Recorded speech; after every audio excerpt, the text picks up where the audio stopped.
Hoy, fecha muy importante porque acaban de pasar unas elecciones de las que vamos a hablar. Vamos a poder conversar con César Caballero. Muchos de ustedes lo conocen, o por lo menos los comentarios, los análisis que él hace, porque es una persona muy significativa en este mundo complejo, a veces un tanto difícil de dilucidar de las encuestas. Y él hace 15 años fundó una empresa que se llama Cifras y Conceptos. Y ha estado dedicado a esto, pero con una visión amplia. No solamente hace encuestas, él hace análisis cuantitativos y además hace trabajos de consultoría. Él es consultor con una visión muy amplia. Pasa que el país cambió, no es que vaya a cambiar, ya cambió, y ayer vimos los primeros reflejos de ese cambio.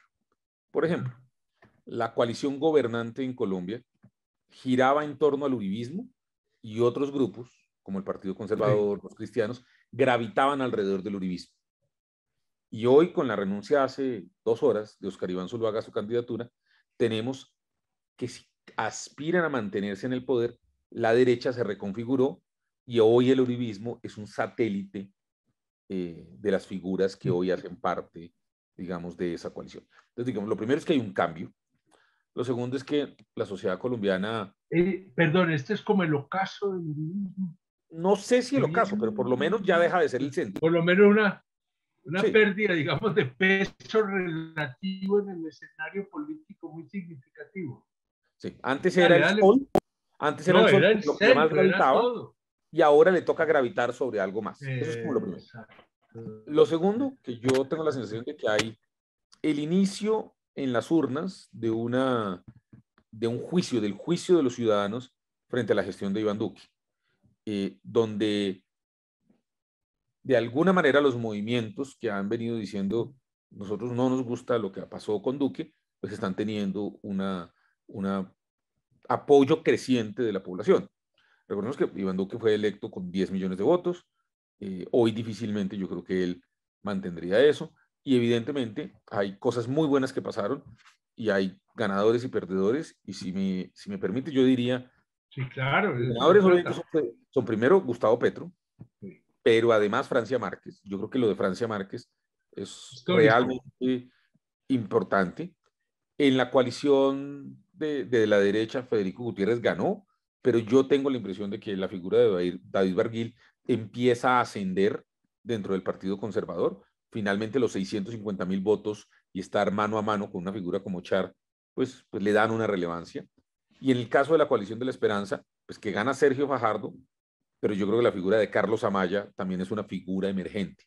Entonces yo quisiera arrancar diciendo algo que no es tan obvio, y es que las consultas sirven también para ayudar a generar figuras emergentes, y en este caso Francia Márquez, Carlos Amaya y David Barguil, creo que son políticos de los cuales vamos a escuchar en los siguientes años, y que estas consultas les dieron la oportunidad de presentarse ante el país. Ese punto me parece que es muy atinado y creo que casi todos podríamos compartir, que esas son como las 3 figuras emergentes en el día de ayer, algunos con mucha sorpresa. Lo de Francia Márquez es significativo. Yo que provengo del Partido Conservador, lo de David Barguil es destacable, es absolutamente destacable. Y Amaya es, para mí, pues estoy en la coalición, es el palo dentro de la coalición, eso sí es indudable. Pero aquí viene una segunda pregunta, porque yo he tenido muchas dudas al respecto, pues me ha tocado estar cerca de este proceso desde la coalición de la esperanza, coalición Centro Esperanza, como quedó denominada en una reunión que prometía ser mucho y acabó generando un gran problema, si podemos hablar. ¿Hasta dónde estamos a través de las coaliciones asistiendo al germen de unos nuevos partidos políticos? ¿Hasta dónde uno puede hacer política sin partidos y sin caudillismo? Porque donde no hay partido, aparece el caudillo con la espada en la mano, ¿cierto? Y la multitud detrás. ¿Esto será gérmenes de nuevos partidos? ¿Un tema coyuntural? ¿Pueden sustituir las coaliciones a los partidos? Yo creo que es muy difícil yo no logro imaginarme una democracia representativa sin partidos políticos. Y de alguna manera yo siento que una parte del establecimiento intelectual colombiano se ha dedicado los últimos 40 años a destrozar los partidos, A destruirlos, a a destruirlos. destruirlos. A pesar de eso, yo tengo que reconocer, por lo menos, que el desempeño en Congreso, tanto del Partido Conservador como del Partido Liberal, crecieron en número de curules frente al Senado, perdieron ambos en Cámara, pero mantienen una posición importante. Y yo creo que en este momento el Partido Liberal, sin tener candidato propio, se ha puesto en un lugar donde es como la cereza del postre, como un lugar, digamos, definitivo para poner la balanza en un lado o en otro. Eso es por un lado. Por el otro lado, pues yo creo que el Partido Conservador, que puso más de 2 millones de votos para sus parlamentarios, no acompañó en su totalidad a David Barguil y por eso la diferencia en votos, pero hace parte de una coalición que es la segunda coalición más importante en este momento, por lo menos de mayor cantidad de votos. Y además, cuando usted lo mira en representación parlamentaria, pues entre la U, los cristianos, el Partido Conservador, en la práctica el Centro Democrático, como lo vimos hoy, también hace parte de esa coalición. Y una parte de Cambio Radical, pues mantienen una posición en el Congreso que no puede ser, pues que no es despreciable. Solo para hacerte una cuenta rápida, lo que uno podría llamar la coalición de Duque tenía 78 senadores y los de oposición eran 22. En el nuevo Congreso, números más, números menos, son 30 contra 70. Es decir, la coalición de Duque pierde solo 8 senadores. En sumas y restas, eso es lo que pasó. Sí, sí, sí, sí. Nada. Donde siento que el cambio más grande fue en Cámara, donde el partido más grande era el Partido Liberal, con 48 curules. Luego venía el Partido Cambio Radical, en tercer lugar el Partido Centro Democrático y en cuarto el Partido Conservador. Cuando usted entra en detalle a mirar y suma las cámaras del pacto histórico, pero también las cámaras en coalición, no le da los 15 representantes, le dan cerca de 26, que es una cosa muy importante. Y si a eso le suma usted lo de la coalición Verde Esperanza, estamos hablando de 41, que eso nunca se había tenido en movimientos alternativos en el Congreso. Entonces yo creo que en medio de que la coalición Centro Esperanza no logró una buena votación en la consulta, la representación en Congreso va a ser realmente importante. No, además, vos vas hablando y se me van viniendo preguntas, inquietudes. Una primera, ¿tú tienes la impresión de que la estrategia de coaliciones llegó para quedarse en el escenario político colombiano o esto irá transformándose en la medida en que hay recomposición de los partidos? Yo Sobre creo que todo, llegó para quedarse porque yo creo que la sociedad colombiana no es una sociedad polarizada en dos frentes, sino fracturada. Y parte del hecho de que nosotros ya llevamos más de 15 años con más de entre 7 y 11 partidos, eso hace que no va a haber, digamos, hoy en el Senado la Colombia Humana es la primera minoría, pero tiene 16 de 100. O sea, nosotros ya no vamos a volver a ver sí, el Partido Liberal en el gobierno Barco con 52 senadores. O sea, eso ya no, no lo volvemos a ver. a Entonces mí vamos me... a tener primeras minorías, segundas minorías Sí. y la necesidad de las coaliciones. Yo creo que las coaliciones llegaron para quedarse. Y se van a ir puliendo y se van a ir ajustando. Yo también creo, y al interior de esas coaliciones se van gestando nuevas estructuras políticas, ¿cierto? Sí. Es que uno no debe mencionar eso, pues yo fui senador conservador 98-2002 y éramos, ya no me acuerdo, 45, 47 senadores conservadores. Sí. Y eso tampoco fue, pues, fue empezando este siglo, fue hace 20 años. Es decir, ahí hay unos cambios muy importantes y yo creo que esto ayuda a agrupar fuerzas, a definir proyectos comunes con todas las dificultades. Lo que se vivió en la coalición Centro Esperanza fue muy complejo, pero porque había una característica, aprovecho aquí para hacer la cuña, porque era una coalición de diferentes que compartían un proyecto común. Ahí no había la homogeneidad que usted puede notar. Bueno, no hablemos de la de Petro, pues que sí, pero ni tampoco la otra, la que se llama de derecha, de centro derecha. Aquí, y eso mismo generaba mucha dinámica, mucha dificultad, porque ahí no había un líder. Ahí todos tenían la misma representación. Y yo creo que fue un ejercicio democrático interesante y yo creo que va a dejar resultados. Esto es simplemente como una acotación al margen, ¿cierto? Entonces, yo creo que, lo dijiste al comienzo, aquí hay una expresión clara de las realidades ya Del, cambiadas en el país. Esta es la primera expresión de este nuevo país en el escenario político. Y yo creo que eso va a permitir que afloren muchas se menciona iniciativas. otra expresión que no nos dimos cuenta, y es la decisión de la Corte Constitucional sobre la interrupción voluntaria del embarazo. Eso es un cambio también, eso es reflejo de los cambios de la sociedad colombiana. Si la opinión pública de Colombia no hubiera estado dividida en la última encuesta que nosotros publicamos sobre el tema 40-40 a favor y 40% a favor y 40% en contra, probablemente los magistrados de la Corte no hubieran podido tomar esa decisión o no se hubieran atrevido a tomar esa decisión. Sí, quedábamos Sí. Aquí usted vio una primera reacción de los antiderechos, pero eso va decantándose y la cosa se va decantando y la sociedad colombiana va aceptando que los derechos de las mujeres necesitan seguirse expandiendo en la realidad y este es uno de los... Eso ya llegó para quedarse. Yo no tengo ni idea cuál va a ser la fórmula vicepresidencial de Fajardo, pero no necesito una bola de cristal.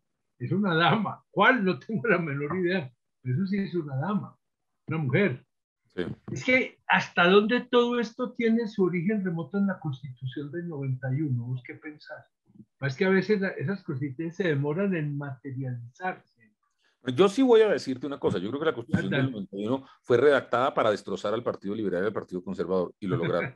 Y parte Sí, de los señor. enredos que tenemos, Sí, señor. o sea, digamos, esa Sí. intencionalidad se cumplió. No, Ahora, no, perdóname, te interrumpo, fue explícita porque era como la reacción de los excluidos del Frente Nacional. Para que esto no se repita, ¿qué necesitamos? Nivelémonos todos por lo bajo, ¿cierto? sí, Entonces fraccionemos y que florezcan 1000 partidos, ¿cierto? pero yo hoy Y creo después que, viene Operación Avispa, todos estos elementos que se desprenden de pero yo hoy ahí. creo que yo no me remontaría tanto a la Constitución del 91, sino Perfecto, a lo siguiente. sí, sí. Más o menos entre el 2006 y el 2018, la sociedad colombiana mejoró en casi todos los frentes. Entre el 2006 y el 2018. Recuerden, nosotros tuvimos 9 años de tasa de desempleo en un solo dígito, en un periodo de la inflación controlada, la pobreza cayendo, el PIB creciendo, no mucho, pero creciendo, los índices de seguridad con altibajos, pero bajando. Pero de 2018 para acá, nosotros hemos visto aumentar el desempleo, aumentar la inflación, aumentar la inseguridad, aumentar el déficit fiscal, aumentar el déficit en cuenta corriente, con lo cual se constituye los ejemplos clásicos del populismo. El populismo económico es cuando usted, digamos, de alguna manera gasta más de lo que tiene y va dejándole el problema a los otros y mantiene unos déficits gemelos insostenibles. Eso es populismo. En este caso, Iván Duque está teniendo un gobierno que yo considero que en esa definición es populista, porque gasta y no tiene responsabilidad fiscal. Cuando usted lo mira, es como el estándar de la sociedad colombiana mejoró y de pronto volvió a disminuir. Y eso la Y gente no. era así, yo creo que estábamos viviendo un proceso muy importante para un sistema democrático y era un avance en la consolidación de los sectores medios, ¿cierto? Sí. Había una polarización, una enorme desigualdad, eso no ha desaparecido, pero ya había como un centro de gravedad que se iba configurando. ¿Y eso por qué se rompe? Déjame pongo una analogía. Sí, déle, estamos Cuando la gente conversando. está, cuando la Lástima gente no está muy, decirte tomemos otro café, pero bueno. cuando la gente está muy jodida y tiene el agua hasta aquí, pues no alcanza ni siquiera a llegar porque tiene que respirar. Pero cuando el agua le alcanza a llegar hasta aquí, empieza a gritar. ojo, si le empieza a volver a subir, la gente grita. ¿Qué es lo que nos está pasando? Sí, Es sí, que sí, sí. las protestas de los estudiantes universitarios, los datos del Ministerio de Educación lo muestran. En 2018, el 53% de los jóvenes que terminaban bachillerato tenían la oportunidad en los siguientes 5 años de llegar a tener educación superior, técnica o universitaria. Eso en este momento está en el 48%. ¿Qué Porque el quiebre, gobierno, qué sucedió en el 2018 para que se diera ese quiebre de esa tendencia, el puede que gobierno de Iván Duque, mediocre, pero ascendente? ¿Ah? el gobierno de Iván Duque, que ha sido un desastre. Simplemente es fácil de decir eso. No, la respuesta es el gobierno de Iván Duque ha sido un gobierno malo, de muy malos resultados. Yo creo que digamos, yo hoy escribí mi columna en Portafolio, que los invito a leerla. Perfecto. Haciendo un esfuerzo muy grande, enumeré 6 cosas que yo le reconozco a Duque, pero me moré y tuve que recurrir a amigos para tratar de tenerlo. Y forzar un poco la cuestión. Pero cuando usted empieza a mirar, la política fiscal ha sido desastrosa, la política internacional ha sido desastrosa. No, ridícula. Digamos, intentó deshacer el proceso de paz y ha tenido un esfuerzo deliberado sobre eso. No hizo reforma a la justicia, no hizo reforma pensional. Las tributarias que hizo quedaron mal hechas y al próximo gobierno le va a tocar. O sea, por donde usted mire, la explicación de lo que está pasando acá tiene que ver con un presidente que ejerció mal el poder, que no fue un buen presidente. Y esto no tiene también un poco que ver con el escenario internacional, sobre todo el regional latinoamericano en estos años, que tampoco ha sido un escenario propicio. Es decir, América Latina venía y de pronto entró como en una... Yo no, a ver, primero yo no soy experto o lo ves como procesos autónomos. Yo no soy muy experto en temas internacionales, pero lo que sí creo es que los colombianos somos como autárquicos. Recuerda, ahora, yo creo que es que nosotros tenemos nuestro propio proceso y en este proceso, pues creo que nosotros, a ver, voy a decir una cosa de un personaje que usted conoce. De pronto usted me regaña de lo que voy a decir. A ver, preparado. El presidente más de izquierda que ha tenido Colombia se llama Belisario Betancur y era del Opus Dei. O sea, eso. Sí. Eso es lo más de izquierda que hemos tenido. Y yo sigo siendo belisarista. No, por eso, pero es decir, lo más de izquierda que ha tenido. Sí, lo más avanzado, lo más. Era Belisario. Es decir, a unos Santos no le pueden decir que es un tipo de izquierda, es un tipo del establecimiento. Gaviria, Samper, Pastrana. O sea, aquí nos ha gobernado la derecha.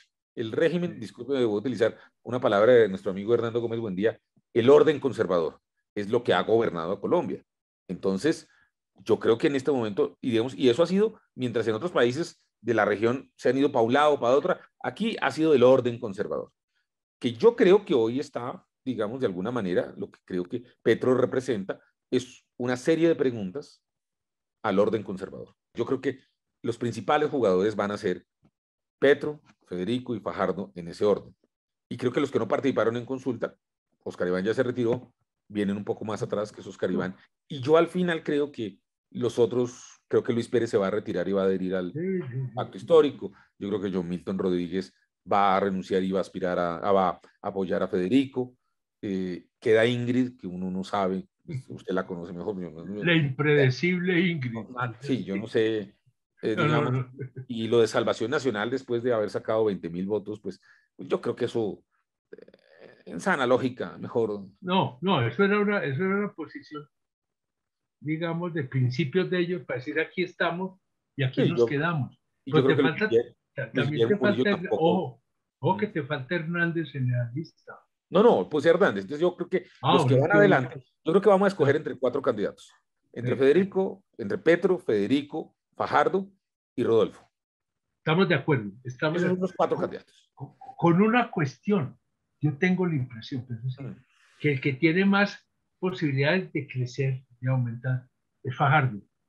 Es Fajardo porque salió con una votación muy menor a lo que se esperaba, ¿cierto?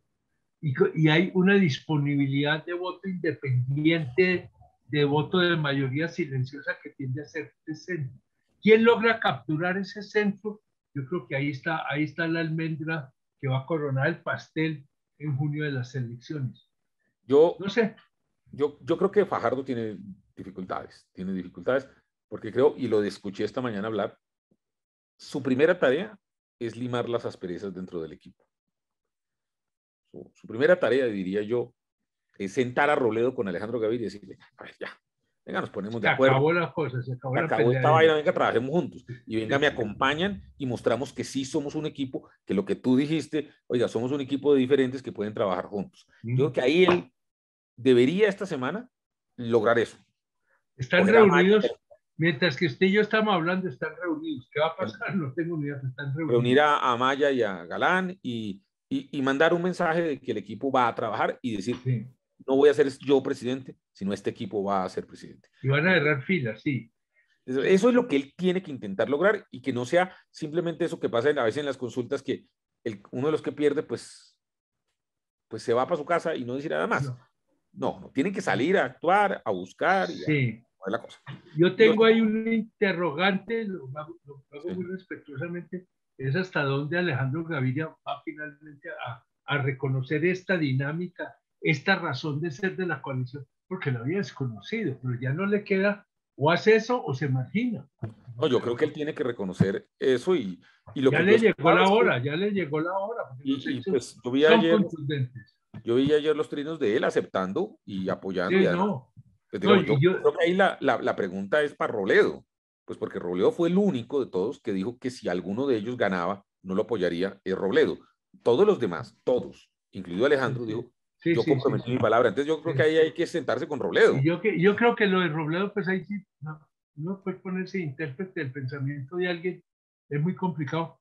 Yo creo que ahí Robledo estaría supeditado a que Alejandro Gaviria dice, aquí ya estamos disciplinados, porque ahí lo que le daba miedo a Robledo era que Alejandro Gaviria ganara la consulta y le diera una patada a la coalición. Y hasta aquí llegamos, porque él lo llegó a expresar, pero bueno, ¿Sí? no nos Pero bueno, distraigamos en este Fajardo tiene tema. primero que consolidar su equipo y luego tiene que ir. Yo creo que él no va a buscar ni a cambio radical ni al liberalismo. Yo creo que eso, No, no, no. Con, Micho, al final, ¿yo qué creo, Juan? Que el liberalismo se va con Petro y que cambio radical se va con Federico. Es lo que yo creo. Y entonces ya ahí y, quedamos repartidos, listos. y, Y, y hay, y lo que toca es ir a buscar los otros 6 millones de votos que no están afiliados a eso. exactamente. Y Ese es como ahí tiene unas ventajas relativas Fajardo. No la tiene ganada. En este momento no la tiene ganada y de pronto lo que de puede los, estar de poniendo en los orden de tres, prioridades. de los tres El es que el está que de tiene menos tercero. tiempo. Sí, El está que, de tercero. no, lo entiendo, pero tiene un potencial de crecimiento y de expansión muy grande. Que Sí, se sepa aprovechar. Bueno, veremos en a estos eso son tiempos las también. campañas. Para eso A son las eso son las, yo lo que hace apasionante la política. campañas. Sí, que no está Vos y decidido. yo no nos hemos podido zafar de eso por lados distintos, pero No, ese mire, es no lo que está, nos da la vuelta. nada está Y este decidido. país requiere buena política, punto. Sí, Se nos así. acabó el tiempo, César, el tema no, Pero fue muy continúa. rápido. Es que cuando uno está entretenido conversando en tiempo bueno, aunque no le den tinto, pues aquí, Sí, porque ni en mi casa, ni en tu casa, yo le hago aquí me usted tocó bien. con un juguito aguado, porque ya Ah, ni me no, dan no, ni no. siquiera el jugo completo, sino Aquí aguadito. estoy como en la cárcel, a pan y agua. César, gran abrazo, muchas gracias. Muchas Estamos gracias. hablando porque esto apenas empieza. Vamos a ver más conversaciones en estos meses. Un abrazo.